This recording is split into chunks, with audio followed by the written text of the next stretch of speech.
చెప్పు. నా పేరు జయచంద్ర, వెలగాల ఉంది కాలనీ. ఇక్కడ మామూలుగా పొలానికి పనికి వస్తుంటాము.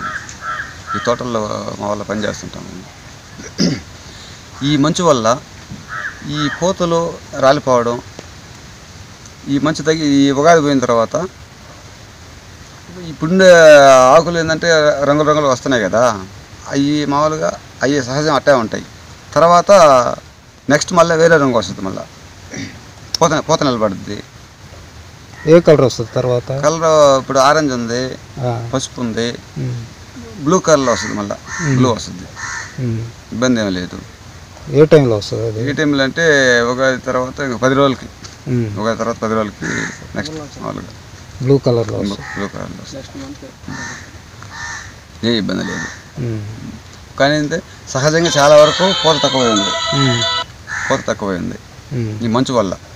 నెక్స్ట్ ఏమైనా వీలు పెడితే రావచ్చు. ఏమంటారు?